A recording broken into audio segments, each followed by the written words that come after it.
Me llamo Isabella Morales, y tengo 82 años. Vivo en una pequeña residencia de ancianos a las afueras de Toledo, España. Cada mañana, al despertar, y ver el techo agrietado de mi pequeña habitación, me recuerdo a mí misma que sigo viva. Me recuerdo a mí misma que Dios me ha dado más tiempo.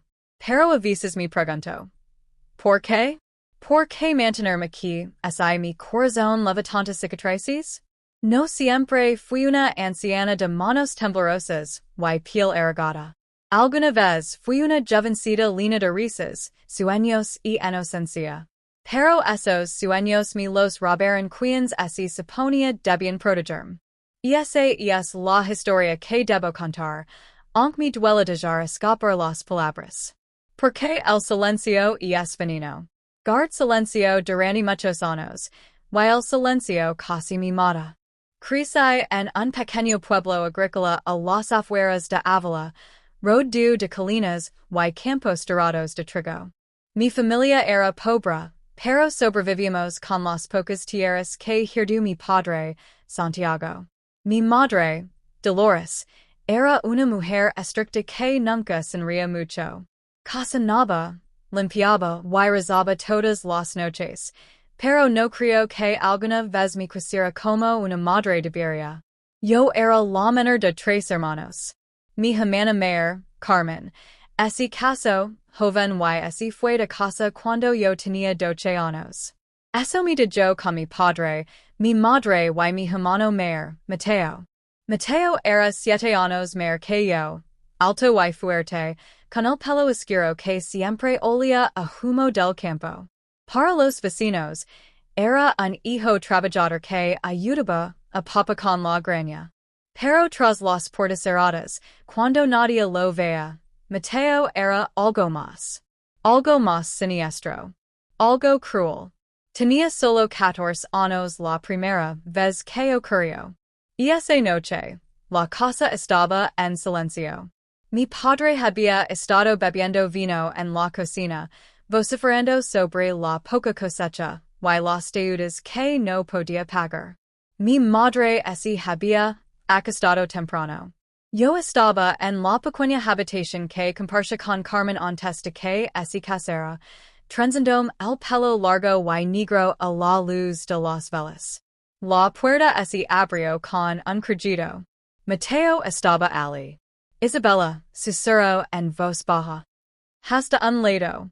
Al principio, pensé que quería hablar. Quizás estaba borracho, quizás necesitaba compañía. Fui ingenua. No lo entendí.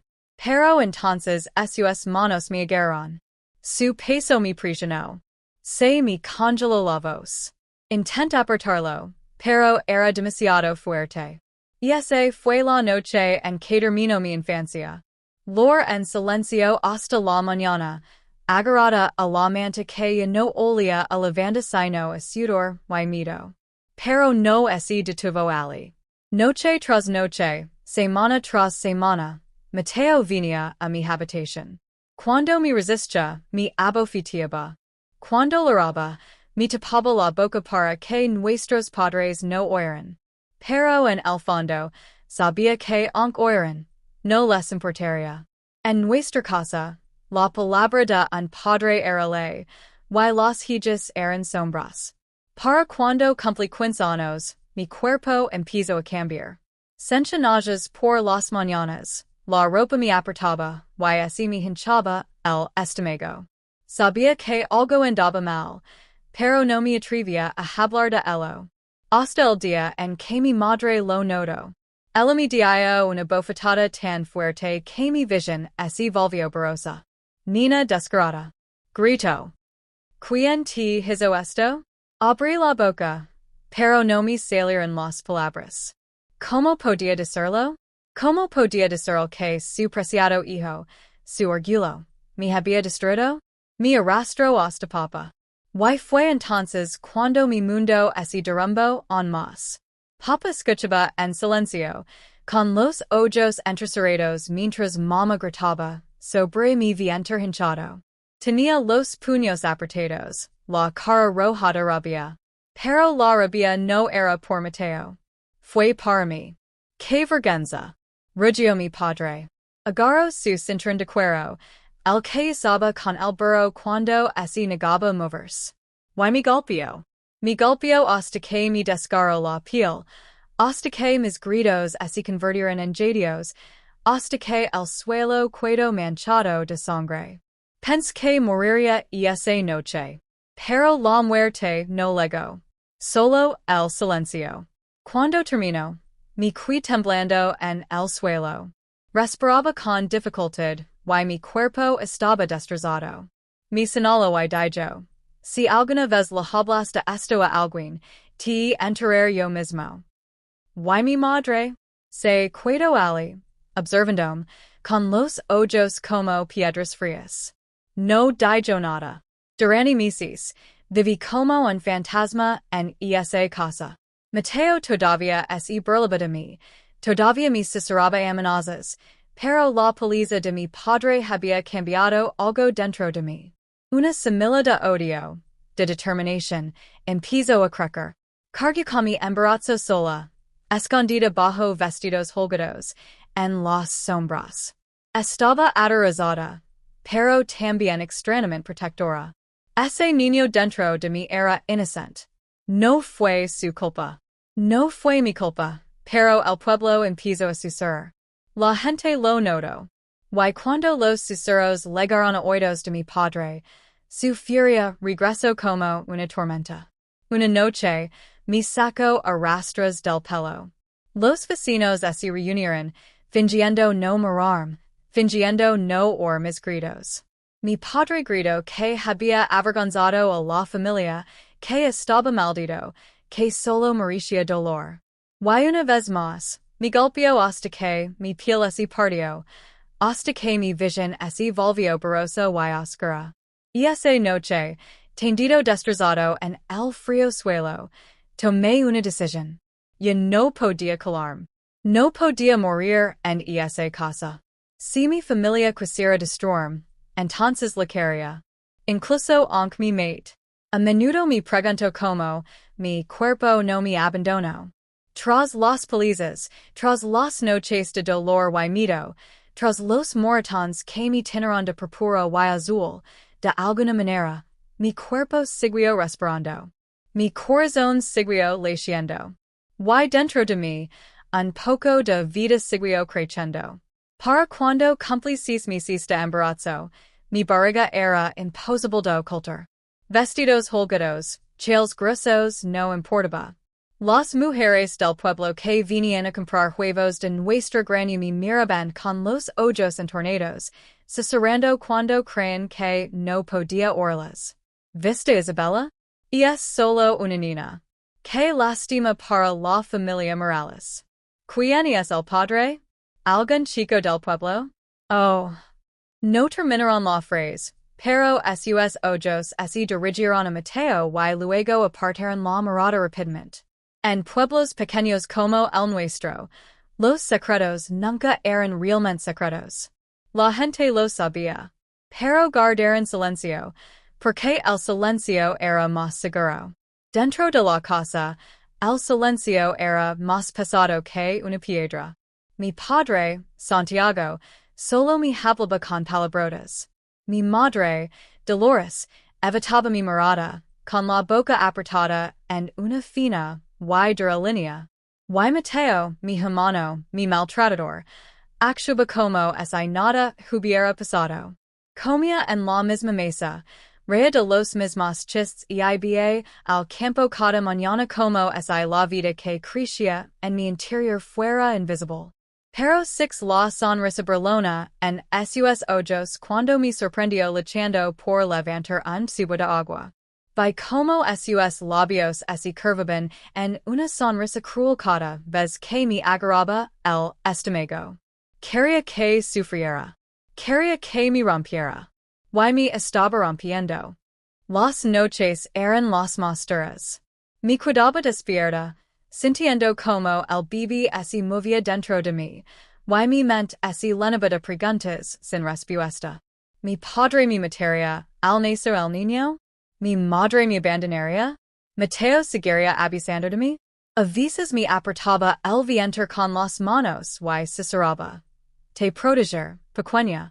No sé cómo, pero lo haré. Pero en el fondo, temía estar mintiendo. Cuando llegó mi hora, era una noche tormentosa.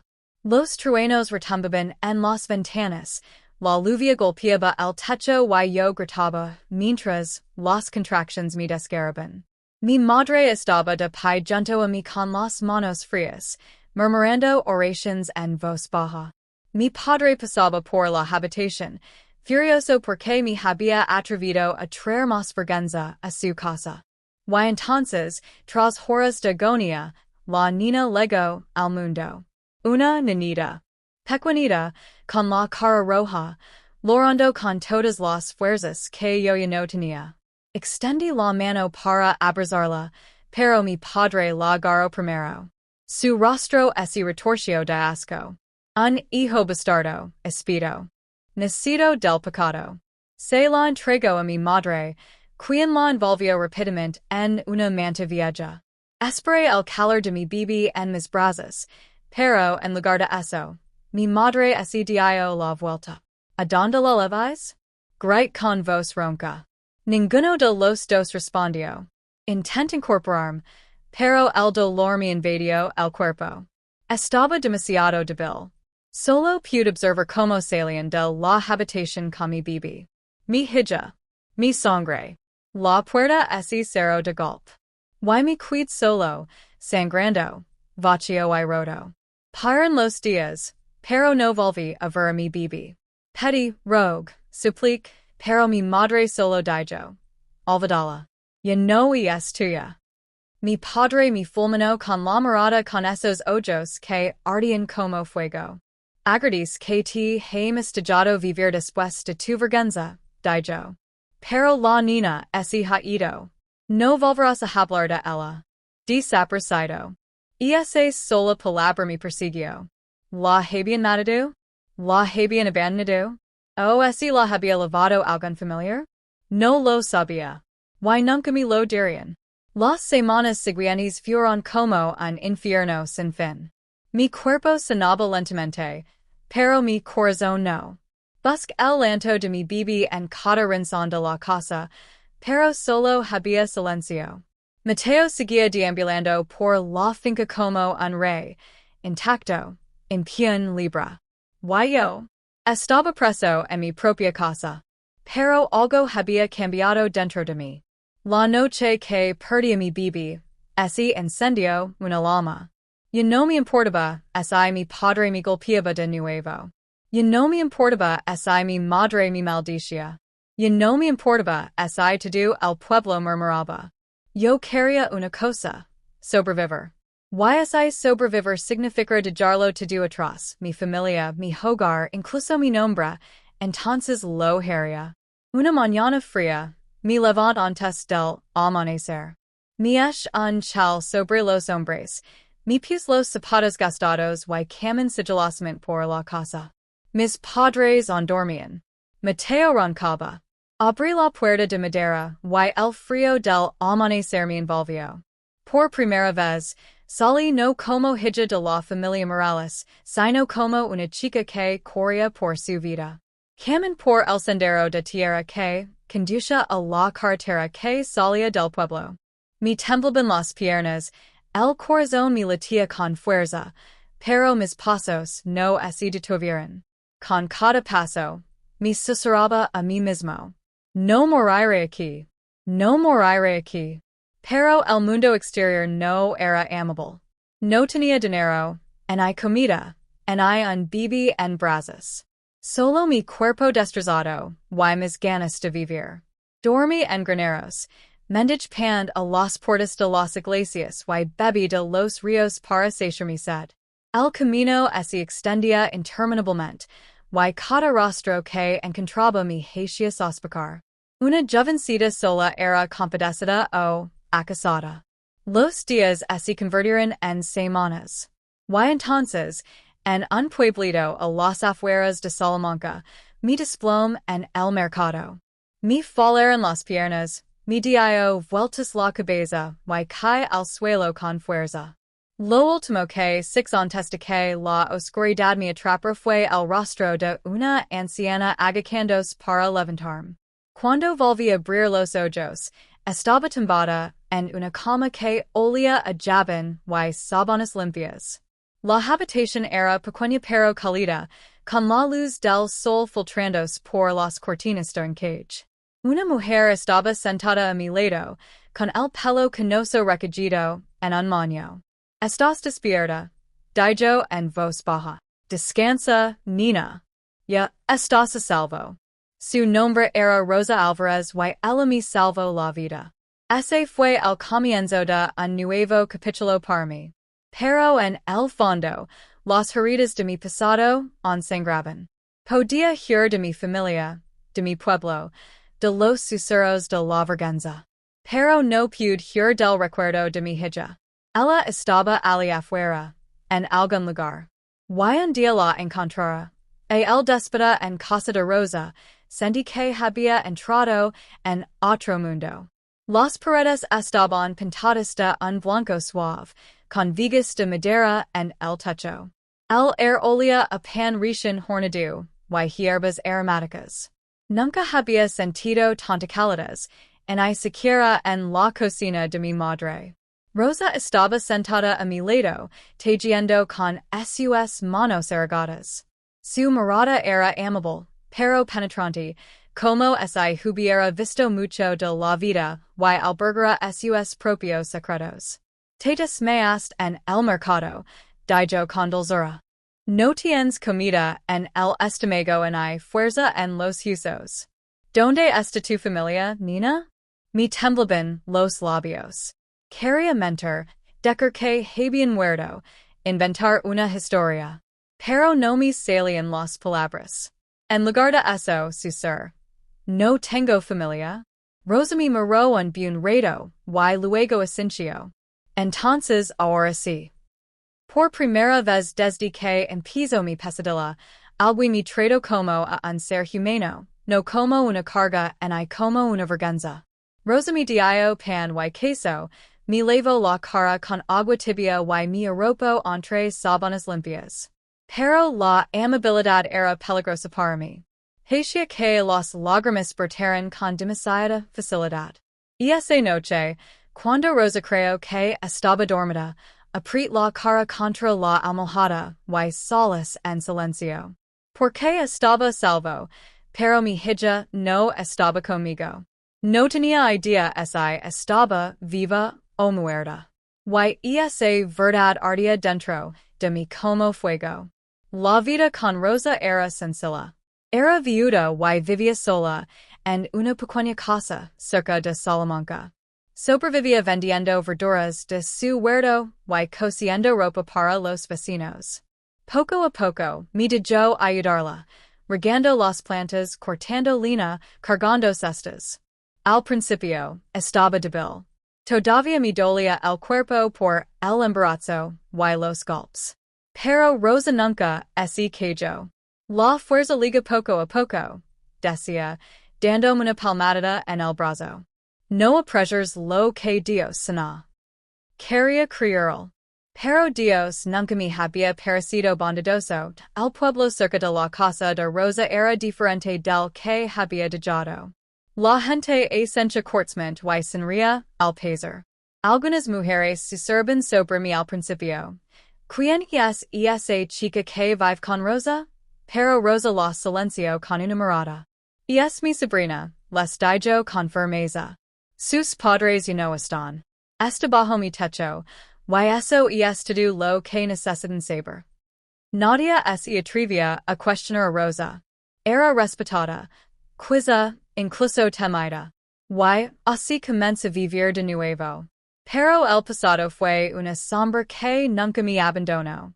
Algunas noches, cuando el viento sacudía las persianas, me despertaba sudando, convencida de que Mateo estaba en la puerta. Otras veces, cuando los niños vecinos de Rosa venían a entregar leche, me estremecía al oír sus risas, temerosa de su fuerza. Rosa se dio cuenta. Nunca me obligo a explicarlo. Pero una noche, mientras desgranamos guisantes junto al fuego, mi dijo en voz baja, tienes demonios dentro, Isabella. Te devoran viva, si no los dejas salir. Se me hizo un nudo en la garganta. Algunas cosas, Susur, son demasiado oscuras para hablar. Rosa se acercó y me tomó la mano. Entonces escribílas. O lloralas. O gritalas en el bosque. Pero no las entierres para siempre. Sus palabras se quedaron conmigo. Paran los meses. Las estaciones cambiaron. Aprendí a cocinar pan, a coser, a cuidar cabras. Por fuera, parecía una joven que empezaba su vida. Pero por dentro, las heridas de mi pasado seguían superando. Especialmente una herida, la ausencia de mi hija. Cada vez que veía a un bebé en el mercado, me dolía el pecho. Cada vez que oía reír a un niño, se me llenaban los ojos de lágrimas. No podía olvidarla. No podía aceptar que simplemente se hubiera ido. Empieza a hacer preguntas. En silencio, con cuidado. La pregunta rosa había oído hablar de familias de la región que adoptaban bebés o de niños abandonados en conventos. Frunció el seno. Pero no me presionó. Pregunt a las mujeres del mercado sobre los rumores de bebés abandonados en las iglesias. Algunas asintieron, otras negaron con la cabeza. Un viejo panadero me susurró. A veces, las familias avergonzadas entregan a sus bebés a los sacerdotes. Los sacerdotes les encuentran un hogar. Familias ricas que no pueden tener hijos. Mi corazón latía con fuerza. ¿Podría haber sido ese el destino de mi bebé? Pensa en eso me dio esperanza y desesperación a la vez. Esperanza de que aún viviera. Desesperación de que creciera llamando, madre, a otra mujer. Una tarde, con la luna llena y brillante, me senté frente a la cabana de Rosa, contemplando las estrellas. Rosa vino a sentarse a mi lado. ¿Estás pensando en ella otra vez? Dijo suavemente. No respondí, pero las lágrimas en mis ojos me delataron. Escúchame, Isabella, continuó Rosa. Eres muy joven todavía. Tienes toda la vida por delante. No dejes que el pasado te robe lo que queda. Pero es mi hija, Susur. Mi sangre. ¿Cómo puedo olvidarla? El rostro de Rosa se suavizó. Me rodeó los hombres con el brazo. Entonces, no lo olvides. Pero sé lo suficientemente fuerte como para que un día, el destino lo permite, ella pueda encontrarte. ¿Entiendes? No dejes que ganen destruyéndote. Sus palabras encendieron una pequeña llama de determinación en mi corazón. Quizás tenía razón. Quizás sobrevivir era el primer paso hacia la justicia. Pero el destino es cruel. Una tarde, cuando regresaba del mercado lavando una cesta de pan, me quedé helado al ver a un hombre apoyado en la puerta de Rosa. Alto. Hombre Sanchos. Cabello oscuro. Mateo. Mi hermano. Me miró con esa misma sonrisa de la que pensé que había escapado para siempre. Vaya, dijo en voz baja y burlona. Sabía que no podías esconder para siempre, hermanita. Mi sangre se convirtió en hielo. La cesta se me resbaló de las manos y el pan cayó al suelo. En ese momento, cada pesadilla regresó, cada herida se reabrió. El pasado me había encontrado de nuevo. En cuanto se Mateo apoyado en la puerta de Rosa, casi me falleron las piernas. Mi hermano, el monstruo del que había huido, la sombra que me acechaba por las noches, estaba allí. Hermanita, dijo, con esa sonrisa cruel que recordaba tan bien en sus labios. ¿Crees que podrías escapar de mí para siempre? Quis gritar, correr, pero la voz se me atascó en la garganta. Me temblaban las manos mientras la cesta de pan rodaba por el polvo. Rosa aparicio entonces en la puerta, con el pelo canoso recogido hacia atrás y el delantal ond espolvorido con harina. Nos miró a mí y Mateo, con los ojos afilados como cuchillos. ¿Quién eres? Preguntó ella. Mateo ese enderizo, limpiandos las manos en el pantalón como si fuera el dueño del lugar. Familia, dijo con suavidad. He venido a llevarme mi hermana a casa. Sus palabras me atravesaron como un cristal. Hogar. Esa casa de palizas, de silencio, de maternidad rabeda. Eso no era hogar. Por fin recuperé la voz. No, dije con voz temblorosa pero firme. No voy contigo. Los ojos de Mateo se oscurecieron. Dio un paso hacia mí, con la mano temblando como si estuviera a punto de golpearme. Te olvidas de ti misma, Isabella. Me envió mi padre. Perteneces a nosotros. Rosa se interpuso entre nosotros, pequeña pero firme. Ella pertenece aquí, dijo Rosa con frialdad. Y tú te irás. Mateo rió, con un sonido bajo y bullen. ¿Una vieja cree que pueda ayudar mi hermana de su familia? No seas tonto. Pero Rosa no es inmudo. Se cruzó de brazos, con los ojos encendidos. Puede que seas de su sangre, pero no eres humano. Vid antes de que llame a la Guardia Civil. Por primera vez, Sixa Mateo dudar. Me miró, luego a Rosa, calculando. Apretó la mandíbula y escupió al suelo. Esto no ha terminado, gruñó. Volveré. Y luego se dio la vuelta y se alejó. Sus botas creyendo contra el camino de grava. Me desplomé en el suelo, temblando violentamente. Respiraba entrecortadamente y el corazón me latía tan fuerte que pensé que me rompería las costillas. Rosa se arrodilló a mi lado, rodeándome con sus brazos los hombres temblorosos. Calla, Nina, calla, susurró. Estás a salvo. Se ha ido. Pero yo sabía que no era así. Mateo no se había ido. Volvería. Y la próxima vez, no se iría tan fácilmente. Los días siguientes fueron de miedo intenso. Me sobresaltaba con cada golpe a la puerta, con cada paso de un desconocido en el callejón. Por las noches, cenaba con la sombra de Mateo llenando mi habitación, su mano apretando la boca, su peso aplastándome. Rosa intentó tranquilizarme. Puso cerraduras de hierro en las puertas, mantuvo una escoba cerca de la cama como si fuera un arma y me repitió una y otra vez. Ya no estás sola. Él no puede sacarte de aquí. Pero en el fondo de mi corazón, sabía la verdad. Mateo y me lo había cuidado todo una vez. Podía volver a hacerlo. Una noche, Rosa y yo estábamos sentadas junto al fuego. Ella cogía un vestido roto, y yo miraba fijamente las llamas, con los pensamientos en la distancia. Isabella, dijo Rosa de repente con voz firme. Necesito que me digas la verdad. ¿Qué significa el para ti? ¿Por qué te persigue así? Me quedé paralizado. Mi secreto, el que había enterrado tan profundamente, me subía como bilis a la garganta. ¿Podría decirlo en voz alta? ¿Podría expresar el horror?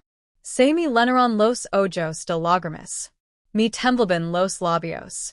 Y entonces, con una voz tan baja que apenas la oí, dije. Me hizo daño. Una y otra vez. Me obligó a gestar a su hijo. Las palabras quedaron suspendidas en el aire como humo. La aguja de coser de Rosa, así lo respiró de la mano, y cayó al suelo. Abrió los ojos de par en par y así quedó sin aliento. Por un momento no dijo nada. Entonces su rostro se endureció y su mandíbula se tensó como una piedra. Ese chico no es tu hermano, dijo con fiereza. Es una bestia con piel humana. Solos entre mis manos, invadido por la vergüenza. Pero Rosa me sugirió los hombres, obligándome a mirarla. Escúchame, Isabella. Nada de esto es culpa tuya. ¿Me oyes? Nada de esto. Sus palabras fueron como agua en el desierto. Nadie me había dicho eso jamás. Nadie me había dicho jamás que no tenía la culpa. Lor hasta que mi cuerpo tembló, y Rosa me abrazó como una madre debería haberlo hecho. Pero Mateo no se rindió. 2 semanas después, cuando Rosa y yo regresábamos del mercado, encontramos una cabra muerta cerca de la puerta de la cabana. Lo habían cortado la garganta y la sangre empapaba la tierra. En el cuerno del animal había una nota clavada. Ella es mía. La recuperé. Me falaron las rodillas y el mundo me dio vueltas. Rosa me agarró del brazo antes de que caera. Su rostro estaba pálido, pero sus ojos brillaban de furia. Cree que pueda asustarnos, dijo. Pero no lo permitir. Esa noche, Rosa cerró las puertas con pestillo, encendió velas en cada habitación y permaneció despierta con un cuchillo de cocina en el regazo. Yo yacía en la cama, aferrado a la manta, mirando al techo, rezando en silencio para que las paredes aguantaran. Por primera vez sentí algo más fuerte que el miedo. Sentí ira. ¿Cómo se atrevía a creer que en la pertenencia? ¿Cómo se atrevía a amenazar a la única persona que me había protegido? Esa noche, hice una promesa. Si Mateo regresaba, no me escondería. No huiría. Lo quería. Pero el destino ya se movía más rápido de lo que podía imaginar. Porque una tarde, mientras el sol se ponía tras las colinas, alguien llamó a la puerta. No fue fuerte. No fue amenazante. Solo un golpe firme y constante. Rosa me miró. Sentí un nudo en el estómago. Abrimos la puerta. Y allí estaba el padre. Solo tenía 16 años cuando el peso de la vergüenza se volvió demasiado pesado para llevarlo sola. Ya se me notaba la barriga. Los vecinos se servían. Las mujeres señalaban y los hombres reían entre dientes. En nuestro pueblito, nadie necesitaba hacer preguntas. Ya se inventaban las respuestas. Y mi padre ya no podía ocultar su enojo. Una tarde, después de que el sol se pusiera y el cielo se pintara de manchas rojas como la sangre, me llamó. Su voz era fría, temblando de rabia. Luciana, dijo, con la mirada penetrante. Trajiste la desgracia a esta familia. Me frente a él, con las manos temblando contra mi vientre hinchado. Mis labios querían formar palabras, pero no me salían. Mi hermano, el monstruo que me lo había robado todo, estaba detrás de él con una falsa mirada de inocencia, fingiendo preocupación. Padre, por favor, César, no fue mi culpa. Pero él no quería oírlo. Se levantó el cinturón y me golpeó. El cuero me quemó la piel. Caí al suelo, agarrándome el vientre. Golpe tras golpe me impactaron, hasta que ya no pude gritar. Mi cuerpo se encogió de dolor, mis lágrimas caen al suelo de tierra de nuestra pequeña casa. Es mejor que mueras antes que traer más vergüenza que, gritó. Pense que esa noche sería mi última. Mi visión se nubló, la habitación me daba vueltas y lo único que podía sentir era dolor mezclado con miedo de que mi bebé no sobreviviera. Pero de alguna manera, sobreviví. Mi bebé sobrevivió. Y con esa supervivencia, tomé una decisión imposible. Supe entonces que si me cuidaba, mi padre me mataría, o peor aún, mataría al niño que llevaba dentro. Mi hermano jamás se detendría. Tenía que huir. Así que, en plena noche, con el débil canto de los búhos gallandome, preparé una pequeña maleta. Unos cuantos trozos de pan, un chal y el rosario de mi madre eran todo lo que podía llevar. No me atrás, a la casa que había sido a la vez mi prisión y mi campo de batalla. Camin hacia lo desconocido, mi vientre hinchado me frenaba, pero mi corazón latía con renovativa fuerza. Y no lucaba solo por mí, lucaba por la pequeña vida que lavaba dentro. Mientras las estrellas iluminaban mi camino, los susurros al niño. Sobreviviremos. No sé cómo, pero sobreviviremos. No sabía a dónde me llevaría el camino. No sabía quién es alguien me ayudaría. Pero por primera vez, tenía una opción. Seguir viviendo como su víctima o crear una nueva vida donde pudiera ser libre. Y esa noche, elegí la libertad. Aunque me costara la vida. Si sigues viendo mi historia, no olvides suscribir, darle me gusta y compartirla. Tu apoyo me ayuda a seguir compartiendo estas poderosas experiencias de supervivencia. La noche que perdí el bebé, mi cuerpo se sentía vacío, pero mi corazón se sentía aún más vacío. Solo tenía 15 años, pero había visto suficiente dolor para toda la vida. Mi padre nunca habló de lo sucedido. Para él, solo era vergüenza que quería enterrar. Mi adverso con la mirada. Nunca hablaste ello, nunca lo digas a nadie. Pero la vida es cruel. Aunque ese bebé nunca lloró en mis brazos, mi cuerpo lavaba las cicatrices. Y en el fondo, mi alma lavaba el recuerdo. Años después, a los 17, me enamoré por primera vez.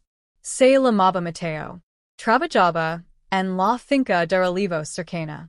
Era amable, con manos que olían a tierra y una sonrisa que me hizo sentir humana de nuevo. Pero estaba rota, cargando con un secreto que me hacía creer que nadie podría amarme de verdad. Una tarde, bajo el sol español, Mateo me dijo, Lucinda, algún día quiero casarme contigo. Sentí una opresión en el pecho. Quería creerlo, pero me sentía indigna.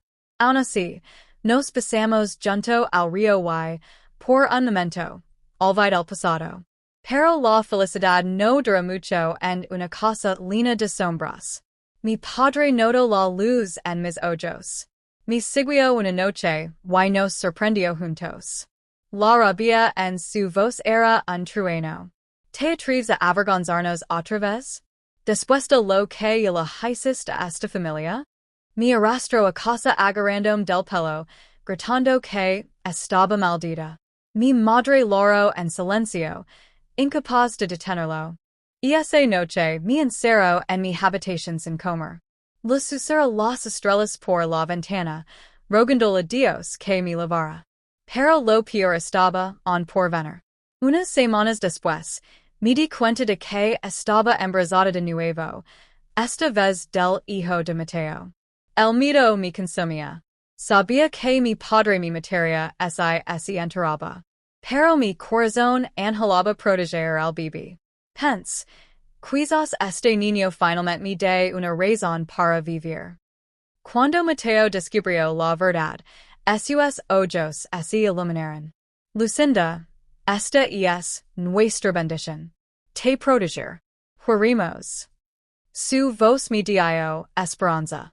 Pero antes de que pudiéramos irnos, mi padre se enteró. Estalo en violencia, golpeándome hasta que me desplomé en el suelo, perdiendo la vista. No volverás a avergonzarme, gritó. Y esa noche pensé que moriría. Mi madre gritó, rogándole que parara. Mateo intentó venir por mí, pero mi padre lo ahuyentó con un hacha. En ese momento, sentí que el alma se me escapaba. Pero de alguna manera, sobreviví. Y dentro de mí, mi bebé aún vivía. Y esa noche tomé una decisión. Si mi padre quería mi muerte, que así fuera. Pero protegería a esta niña con mi último aliento. Mi agar el estómago y susurrar. Iris mi secreto. Mi luz. Y nadie te alejará jamás de mí. Y esa fue la noche en que juré que mi vida ya no pertenecería al miedo. Nunca pensé que una sola mañana pudiera cambiar el curso de mi vida, pero lo hizo. Para cuando el sol salió sobre nuestro pequeño pueblo español, la verdad dentro de mí no podía ocultarse. Mi barriga había crecido demasiado, mi cara esi vea más redonda. Y ni siquiera mi ropa podía ocultar el secreto que había guardado durante meses. Esa mañana, estaba al borde de nuestra granja, alimentando a las gallinas, cuando mi padre, Santiago, pasó junto a mí. Se detuvo, entrecerró los ojos y inclinó la cabeza. Su rostro palideció y luego ese puso rojo como el fuego. Isabella susurró, casi agitándose con el nombre. ¿Qué es esto que vio? Me quedé paralizada, con las manos temblorosas. La bolsita de maíz así me resbaló de las manos, esparciéndose por el suelo. Las gallinas cloquearon y corrieron a comer, pero solo podía oír los latidos de mi corazón. Padre, yo intenté hablar, pero las palabras murieron en mi garganta. Se acercó, sus pesadas botas aplastando la tierra. ¿Estás embarazada? Su voz retumbó como un trueno. Quis negarlo, pero la verdad estaba escrita en mi interior. Mi vientre hinchado ya no podía ocultarse. Bajé la cabeza, con lágrimas corriendo por mis mejillas. Lo siento, padre. El silencio que siguió fue el momento más aterrador de mi vida. Entonces, de repente, levanto las manos y me dio una bofetada tan fuerte que caí al suelo. Desvergonzada. Rugió. Has degenerado a esta familia. Great, implorando clemencia, pero mi padre no se detuvo. Sus puños impactaron una y otra vez. Me ardían las costillas de dolor, me escocia la cara y la sangre me llenaba la boca. Mientras me golpeaba, mi mente gritaba la verdad que no me atrevía a decir. Era mi propio hermano, Mateo, quien me había hecho esto. Pero si lo contara a mi padre. ¿Me creería? ¿O me mataría en el acto?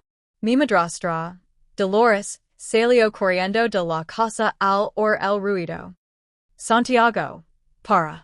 La vas a matar, gritó, agarrándolo del brazo. Su padre la paró a un lado, agitado. Se lo morís. Nos ha avergonzado a todos. Y nadie la cara. Me quedé en el suelo, apenas capaz de respirar, agarrándome el estómago y rezando para que el bebé dentro de mí sobreviviera. Dolores se arrodilló a mi lado con lágrimas en los ojos. Entra, Isabella. Por favor, Santiago, si la matas. ¿Qué dirá la gente? Sabrán que aquí pasó algo peor. Sus palabras parecieron herir a mi padre más que mi propia existencia. Se detuvo, pero el fuego en sus ojos me dijo que no era piedad.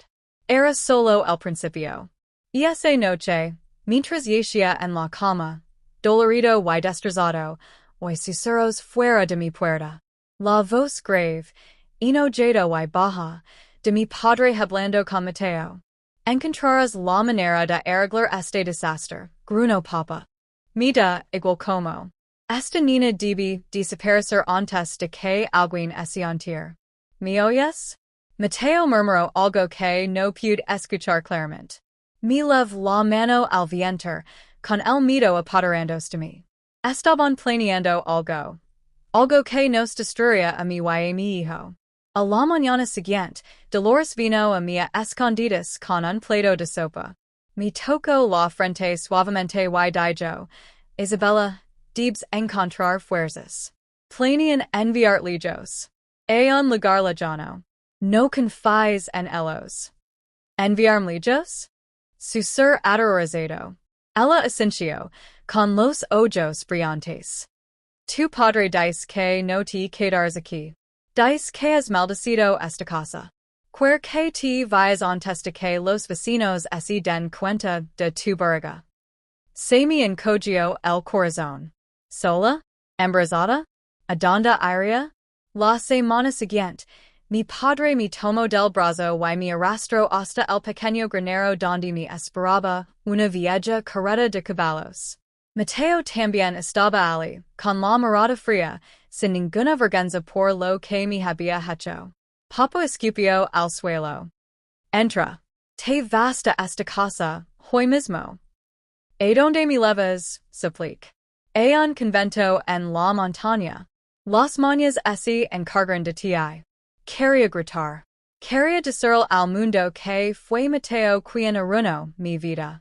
Pero el miedo me tapó la boca.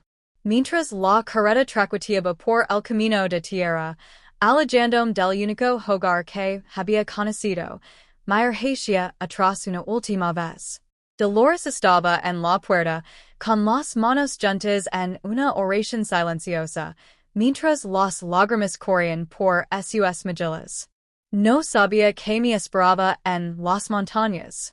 Pero si sabía esto, no estaba salvo. Mi hijo tampoco. Y en lo más profundo de mi corazón, otro pensamiento ardía como fuego. Tal vez era hora de dejar de calar. Tal vez era hora de decidir mi propio destino. La noche era oscura y la lluvia caía con fuerza sobre el techo de la residencia. Me senté junto a la ventana, mirando las gotas resbalando por el cristal.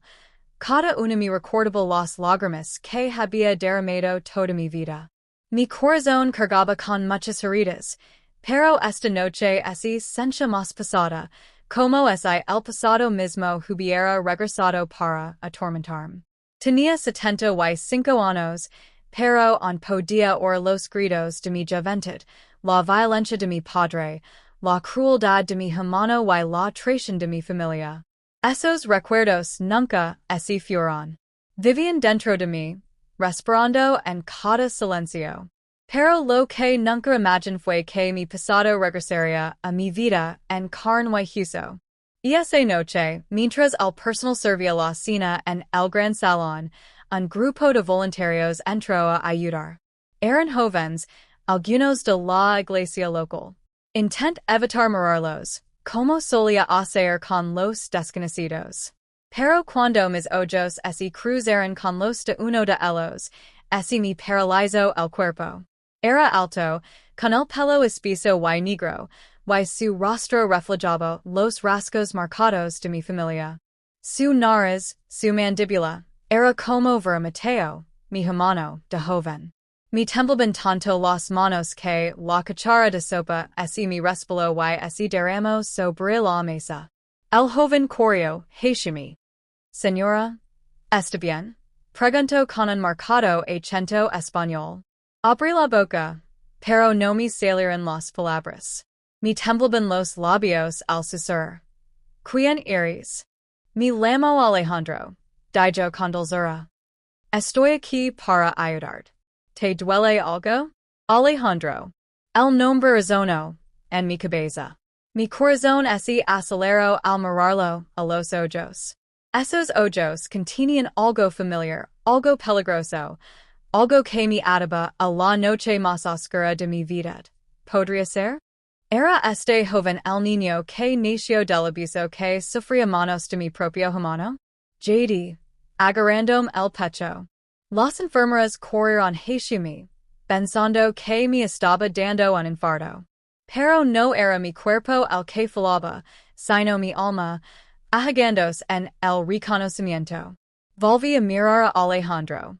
Sonrió amablemente, sin saber la tormenta que sentía en mi interior. Esa noche me quedé en la cama, mirando al techo, sin poder dormir. Mi mente regresó a ese día, cuando mi padre me golpeó casi hasta la muerte tras descubrir mi embarazo. Había intentado borrar al bebé. Pero ¿y el bebé vivía? ¿Y alguien lo hubiera salvado sin que yo lo supiera? El pensamiento me atormentaba. No pude descansar hasta descubrir la verdad. Al día siguiente, le pregunté a la enfermera. ¿Quién es ese voluntario? El que se llama Alejandro. Ella sonrió. Es un joven amable. Trabaja en el centro comunitario. Su madre lo trajo a España desde otro pueblo cuando era muy pequeño. No habla mucho de su pasado. Mi corazón se aceleró de nuevo. ¿Lo trajo una madre? ¿Será que alguien se llevó a mi hijo mientras yo yacía desangrada, inconsciente y destrozada, y lo crió lejos de mí? La semana siguiente, Alejandro regreso. Esta vez, me atreví a hablar más. Me recuerdas a alguien. Lo dije suavemente, con voz temblorosa. Sonrió. Dicen que me parezco a mi tío. Pero nunca lo conocí. Las palabras me impactaron como un rayo. Tío. Se refería a Mateo? Mi hermano? Casi great, pero me contove. El corazón me latía con fuerza en el pecho. La verdad estaba demasiado cerca. Era demasiado aguda, demasiado peligrosa. Esa noche, cuando se apagaron las luces de la residencia de ancianos, lor en mi almohada. Mi cuerpo temblaba con el peso de un secreto que jamás pensé que volvería a afrontar. Alejandro, este joven amable y inocente, podría ser mi hijo. El niño nacido del horror del abuso, de mi hermano. Pero ¿cómo podía decírselo? ¿Cómo podía revelar una verdad tan monstruosa? Al amanecer, tomé una decisión. Lo averiguaría todo. Aunque me destruyera. Porque la verdad ahora estaba frente a mí, sonriendo con la cara de mi hermano. Y temía que cuando saliera a la luz toda la historia, no solo me destruiría a mí, sino que lo destruiría a él también. Me desperté mañana con el cuerpo pesado y débil, como si cada hueso dentro de mí hubiera sido reemplazado por piedras. Los moratones en mis brazos de la última paliza de mi padre aún estaban hinchados, y las marcas moradas en mi espalda me dolían con cada respiración. Tenía los labios agrietados, y cuando intenté tragar, el sabor a sangre me recordó la noche anterior. Por un momento, mi pregunta si seguía viva. La casa estaba en silencio. Los pajaros que salían canto fuera de la pequeña ventana agrietada parecían evitarme, como si también estuvieran cansados de ver mi sufrimiento. Pero entonces, oí la voz fuerte de mi padre en el patio. Lo gritaba a alguien. Se me encogió el corazón. El miedo me recorrió, frío y rápido. Pensé que había venido a por mí otra vez, que tal vez estaba listo para terminar lo que había empezado. Me tapé la cabeza con la fina sabana y me susurró. Dios, por favor, hoy no. Otra vez no. Pero entonces se oyó otra voz. Más suave, temblorosa. Era mi abuela, Dona Rosa. Había venido de visita desde el pueblo vecino, aunque papa odiaba que viniera. Me incorporé rápidamente, con el corazón acelerado. ¿Podría ser esta mi oportunidad? La abuela Rosa siempre había sido la única persona que me miraba con cariño. Incluso de pequeña, me daba pan cuando papa me negaba la comida. Me susurraba oraciones cuando tenía fiebre. Una vez me dijo, Isabella, aunque el mundo te aplaste, nunca dejes que te arrebate el alma. Y ahora volvía oír su voz en el patio, fuerte a pesar de su vejez.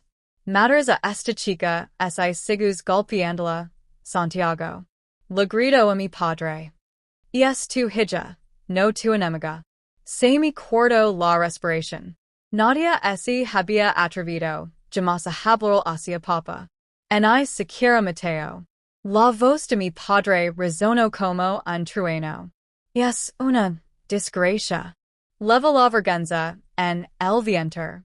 No permitir que traigamos deshonra a mi casa. Me puse la mano en el estómago. El niño seguía ali, creciendo, ajeno a la crueldad del exterior. Se me llenaron los ojos de lágrimas. La voz de la abuela tembló, pero se mantuvo firme.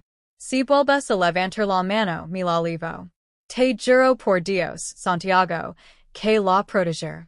Se hizo el silencio. Por un momento, pensé que mi padre la había golpeado. Mi cuerpo se congeló. Pero entonces sus pasos se aledran furiosos y la pesada puerta de madera se cerró de golpe tras él. Sentí un nudo en el pecho. Corrí hacia la pequeña grita, en la pared y miré afuera. La abuela Rosa estaba ali, respirando con dificultad, con las manos temblorosas, pero con una mirada penetrante como el fuego. En ese momento lo supe. Si me cuidaba en esta casa moriría. Why no solo yo, sino también el niño. Más tarde esa noche, Rosa vino a verme en secreto. Traía un pequeño bolto de ropa todo en un chal viejo. Se sentó a mi lado en la cama, con su mano erigada tocando mi mejilla magalada. Mi niña, susurró, no puedes quedarte aquí. La ira de tu padre se intensifica cada día. Si él no te mata, la vergüenza de esta casa lo hará. D'absurd. Sus palabras me parecieron una mezcla de salvación y terror. ¿Adonde iría? Nunca había viajado más allá del mercado del pueblo. Pero, abuela, susurró con lágrimas en los ojos. ¿Adonde puedo ir? Papá me encontrará. Sus ojos brillaron. Entonces debes irlijos. Conozco un convento en las montañas. Las hermanas de Ali protegen a los jóvenes. No te recasarán. Tendrás que trabajar duro, pero tú y tu hijo sobrevivirán. La mayor con el corazón latiendo con fuerza. La idea de la libertad encendió una pequeña chispa en mi interior, pero el miedo intentó sofocarla rápidamente. ¿Y papá me atrapó ante esta Pregunt con voz temblorosa. Ella apretó su frente contra la mía. Entonces me planté frente a él. Si tien que atacar que yo. Pero tú, Isabella, debes sobrevivir. Debes elegir la vida. Sus palabras me conmocionaron. Durante años, había vivido solo conmigo, sin atreverme jamás a sonar con escapar. Pero ahora, por primera vez, six una puerta abriéndose, aunque fuera pequeña y peligrosa. Lo apriet la mano con fuerza. Me voy. La noche que planeamos escapar, la luna estaba cubierta de nubes, lo que hacía que la oscuridad fuera profunda y densa. Rosa me dio una hogaza de pan, frijoles secos y un frasco de agua en una mochila desgastada. Me envolvió en su viejo chal para ocultarme la cara. Camina rápido, pero no corras, lo indicó. Sigu el sendero hasta llegar al río, luego siguelo río arriba hasta que veas la cruz blanca talada en piedra. Desde allí, sub hacia las montañas. El convento está más allá. Asentí, aunque el miedo sacudía mis piernas. Antesta Mir la pequeña habitación que había sido mi prisión durante tanto tiempo. Las paredes agrietadas, la silla rota, la estera de paja en el suelo. Tantas lágrimas habían quedado allí, tanto dolor. Y entonces, pensé en mi padre. Su sombra se cernía sobre mi incluso en su ausencia. ¿Vendría por mí? ¿Me perseguiría como había perseguido a Mateo cuando intentó irse? Me apriet el estómago con la mano. No dejaré que te destruya también. Le susurré al niño que lavaba dentro. Rosa me besó la frente. Vite mi niña. Vite antes de que salga el sol. Camin en la noche, con el corazón latiendo como tambores en los oídos. Cada sonido del viento entre los árboles me hacía pensar que mi padre estaba detrás de mí. Cada susurro en la hierba parecía el de pasos. Pero no me detuve. Paran las horas. Tenía empalas en los pies y el cuerpo débil, pero seguía subiendo. El sendero se hacía más empinado, las rocas más afiladas bajo mis sandalias. Una vez, tropis y casi caigo al río, pero me agarra una raíz y mi impulso. La noche era interminable. El aliento me cremaba en el pecho. Me dolía el estómago. El pan que me dio Rosa Casi se había acabado. Pero entonces, justo cuando el cielo empezaba a clarear, los six, la cruz blanca talada en la piedra junto al río. Me flaquearon las rodillas y caí, solozando. Era real. Las indicaciones de Rosa me habían guiado con acierto. Mir hacia las montañas. El convento onde estaba lejos, pero la esperanza me invadió. por primera vez en años, la esperanza era más fuerte que el miedo. Cuando los humanos me encontraron más tarde esa mañana, estaba tumbado cerca de su puerta, apenas consciente. Tenía los labios secos y la ropa desgarrada por el viaje. Pero cuando me levantaron, susurró una cosa. Protegen a mi hijo. Los humanos me levaron adentro. Sus voces tranquilas, sus manos suaves. Y al cerrar los ojos, me di cuenta. Había elegido la vida. Nunca pensé que llegaría el día en que todos los secretos enterrados en lo más profundo de mi vida saldrían a la superficie como una tormenta en la noche. Pero la vida tiene una forma de obligarnos a enfrentar aquello de lo que hemos huido durante tanto tiempo. Esa mañana, sentada en mi pequeña silla junto a la ventana de la residencia de ancianos, observaba como el sol derramaba su oro en el horizonte. Mis manos temblaban sobre mi regazo, viejas y arrugadas, pero mi corazón estaba inquieto como el corazón de una niña una vez más. Durante años, cargué con las cicatrices del abuso de mi hermano, los moratones de las palizas de mi padre, la vergüenza de gestar un hijo que nunca pedí y el dolor de perderlo por la crueldad del mundo. Mi historia estaba encerrada en mí como una caja cerrada, pero ahora la caja así estaba rompiendo. La enfermera, Carmen, entró en mi habitación con una sonrisa. Isabella, tienes visita hoy, dijo en voz baja. Me dio un vuelco el corazón. ¿Una visita? ¿Quién vendría a ver una anciana como yo, que había vivido en las sombras, olvidada por familiares y amigos? Mis hijos tenían sus propias vidas, y mis nietos rara vez me visitaban. ¿Quién podría ser? Entonces así abrió la puerta, y entró un joven alto. Su rostro era firme, sus ojos marrones como la tierra profunda, y había algo familiar en su mandíbula. Mi corazón se paró. ¿Señora Isabel? Preguntó con voz temblorosa. Sí, susurró, agarrando la manta en mi regazo. Me llamo Santiago, dijo. Creo que sabes quién soy. Creo que quizás es mi abuela, J.D. sin aliento. Mi vista se nubló por las lágrimas. La niña que creía haber perdido para siempre. La niña que mi padre me obligó a abandonar cuando era solo una niña. ¿Sería posible? No, susurró, negando con la cabeza. No puede ser. Me arrebataron a mi hijo antes de que viera la luz de la vida. Mi padre dijo que el bebé había desaparecido. Santiago se acercó, con los ojos llenos de emoción. Eso te dijeron. Pero no era cierto. El bebé sobrevivió. Lo entregaron a otra familia. Ese bebé era mi padre. Y siempre supo que no lo querían de verdad en el hogar donde creció. Antes de morir, me dijo que te buscara. Me dijo que el nombre de su verdadera madre era Isabella. Mi corazón se rompió, y sonó a la vez. La habitación me dio vueltas, y Carmen me ayudó a calmar rápidamente. Mi pecho se agitaba con solozos mientras extendía mi mano temblorosa. Santiago cayó de rodillas y la sostuvo con ternura. Abuelo susurró. Te encontré. Por primera vez en mi larga vida, sentí un trocito de cielo tocarme. Mi sufrimiento no había sido en vano.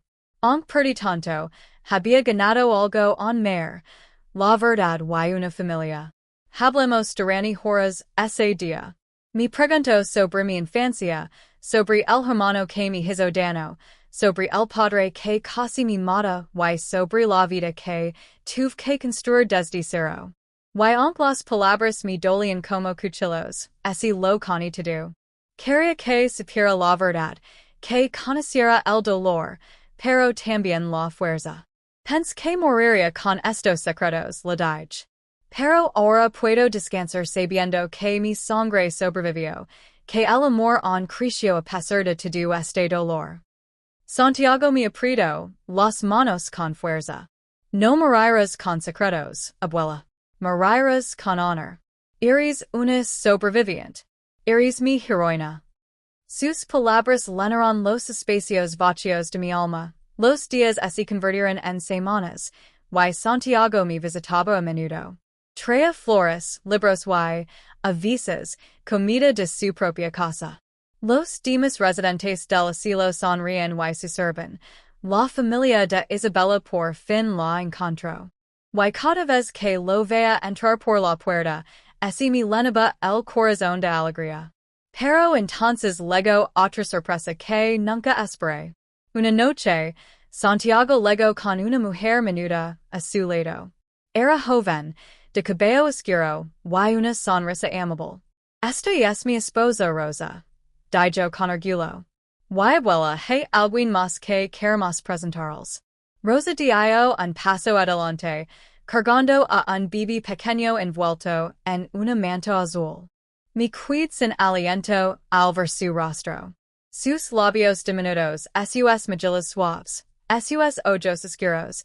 Era como mirar atrás en el tiempo al niño que una vez sostuve en mis brazos. Este es Mateo, susurró Rosa. Tu bisnieto. Extendí la mano, con manos temblorosas, y me pusieron al bebé en brazos. Las lágrimas me corrían por la cara mientras le besaba la frente. Mi pequeño, susurró. Eres la prueba de que la vida siempre encuentra un camino. Eres la prueba de que el amor triunfa, pero la vida nunca es solo dulce. Justo cuando creía haber encontrado la paz, legó una carta a la residencia de ancianos. Era de mi hermana Dolores, de quien estaba distanciada. No había hablado con ella en décadas, desde que me dio la espalda cuando era joven. La carta me conmovió. Decía que mi hermano, el mismo que abusó de mí, el que me causó tanto dolor, así estaba muriendo. Quería verme. Ardía da ira. ¿Por qué debía irme? ¿Por qué debía dar paz después del infierno por el que me había hecho pesar? Pero al mismo tiempo, mi corazón estaba en conflicto. ¿Podría verlo una última vez? ¿Podría perdonarlo? Santiago me tomó la mano. Abuela, décadas lo que décadas, ir contigo. El día que fui a ver mi hermano fue el más duro de mi vida. Yeshia en una cama de hospital, débil y pálido. Sus ojos, antes llenos de crueldad, ahora lucen vacíos y cansados. Cuando me vio, las lágrimas rodaron por sus mejillas. Isabella, susurró. Fui un monstruo. Destruí tu vida. Y ahora no soy nada. Perdóname, por favor. Todo mi cuerpo se estremeció. Quería gritar, decir que solo merecía dolor. Pero entonces mira Santiago, que me tomaba de la mano, y al pequeño Mateo, que dormía en los brazos de Rosa. Me di cuenta de que el odio solo genera más odio. Nunca olvidar lo que hiciste, dije con firmeza. Me robes la infancia, la paz y la dignidad. Pero no dejaré que tu maldad me destruya más. Te perdono, no por ti, sino por mí. Te perdono para que finalmente pueda descansar. Sus ojos se cerraron y en cuestión de minutos desapareció. Esa noche, me senté afuera con Santiago y Rosa, abrazando a Mateo. Las estrellas brillaban sobre nosotros, y por fin me sentí libre. Mi historia había sido de dolor, pero también de fortaleza. Había sobrevivido a lo peor y, aun así, al final encontré el amor. Mi querido Santiago, dije en voz baja. Cuéntales mi historia a tus hijos y a los hijos de ellos. Diles que, por muy oscura que sea la noche, el sol siempre volverá a salir. Diles que esta anciana, tu abuela, nunca se rindió. Me besó la frente y susurró. Lo prometo. Y con esa promesa, supe que mi alma estaba en paz. Gracias, queridos amigos, por acompañarme hasta el final de mi historia. Si algo me ha enseñado la vida, es esto, No importa el dolor, no importa la traición. Siempre hay esperanza y fuerza en nosotros para resurgir. Si quieres escuchar más historias reales como la mía, historias de dolor, supervivencia y redención, suscríbete a este canal, dale me gusta a este video y compartelo con alguien que necesite esperanza hoy. No olvides activar la campanita de notifications para no perder ninguna historia. Tu apoyo mantiene vivas estas voces. Cuéntame en los comentarios. ¿Qué lechen te dio mi historia? Hasta la próxima. Esta es la historia de Isabella y gracias por escuchar.